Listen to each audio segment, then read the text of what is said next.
Assalamualaikum warahmatullahi wabarakatuh. Selamat pagi anak-anak ibu sekalian. Mudah-mudahan semua diberikan kesehatan, dimudahkan dalam belajar. Kenapa kamu harus belajar di rumah? Supaya kamu bisa mengikuti dengan baik dan seksama. Sebelumnya untuk hari ini ya, sebelum kita memulai pelajaran, apakah semua sehat semuanya? Alhamdulillah, kalau semuanya sehat, kita akan memulai pelajaran. Tapi sebelumnya kita sama-sama membaca bismillah. A'udzubillahi minasyaitonirrajim. Bismillahirrahmanirrahim. Alhamdulillahirabbil alamin arrahmanirrahim maliki yaumiddin. Iyyaka na'budu wa iyyaka nasta'in ihdinas siratal mustaqim. Siratal ladzina an'amta 'alaihim ghairil maghdubi 'alaihim waladdallin. Amin. Untuk itu nanti untuk absen Ibu akan bagikan melalui listnya ya. Karena masih tema 1 yaitu tentang organ gerak hewan dan manusia. Pembahasan yang pertama adalah yaitu pembelajaran 4. Siapa yang tahu tentang Dena? Ya, Gus. Dena adalah gambar yang menunjukkan lokasi atau letak suatu tempat. Dena dapat dipakai oleh seseorang untuk mencari suatu tempat dengan tujuan agar tempat itu dapat ditemukan. Ya, itu namanya Dena. Tanpa Dena kita tentu tidak akan bisa mengetahuinya. Sekarang kita lihat di halaman 18. Halaman 18 di situ ada beberapa rumah, ya. Ada beberapa gedung, kemudian ada kantor polisi, ada nama jalan, kemudian ada sekolah, ada masjid. Nah, sekarang yang Ibu tanyakan di situ, ya, kantor polisi itu ada berapa? Bagus, cuma hanya 1. Kemudian rumah itu ada berapa? Pintar. Rumah ada 8 rumah ya. Balai desa 1. Jalan ada 5 ya, ada 6. 1 ya, Jalan Rambutan, Jalan Kusumaraya, Jalan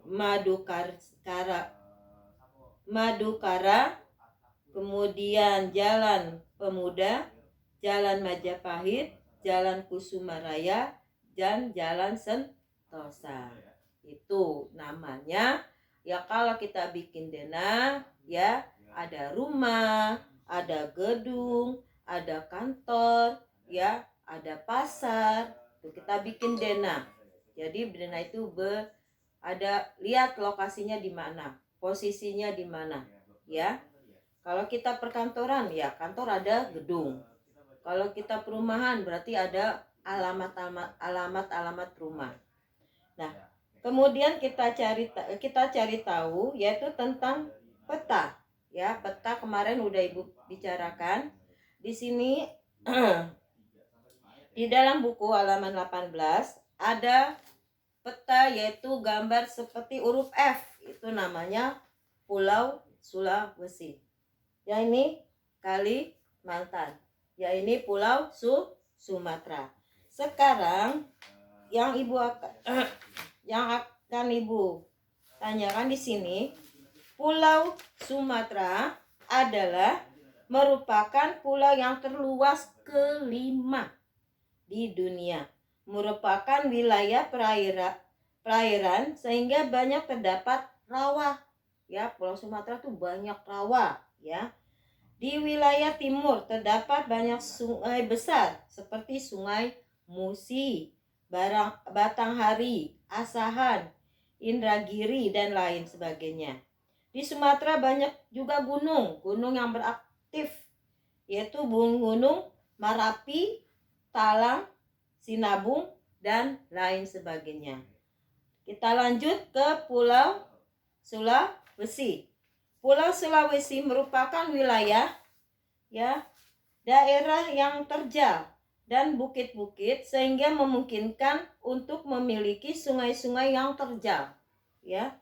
Maksudnya sungai-sungai terjal itu sungai yang tinggi dan pendek karena terbatasi oleh bukit-bukit. Di Sulawesi banyak terdapat palung laut dan basin, sehingga basin-basin terdapat membentuk seperti Selat Makassar, Laut Flores, dan Laut Banda. Di Sulawesi terdapat 41 gunung. Sebagian besar wilayah Sulawesi merupakan daerah vulkanik. Kemudian lanjut ke Sumatera, ke Kalimantan, Pulau Kalimantan, yaitu wilayah Kalimantan didominasi oleh hutan hujan tropis yang kaya akan pohon berkayu besar. Kalimantan tuh banyak kayu-kayu. Di Kalimantan Selatan terdiri atas daratan rendah, pantai, rawa, perbukitan, dan pegunungan. Di bagian tengah terdapat pegunungan Maratus yang membujur dari utara hingga selatan. Di bagian timur terdapat daerah berbukit yang ditumbuhi oleh hutan primer, hutan sekunder, semak belukar, dan padang ilalang.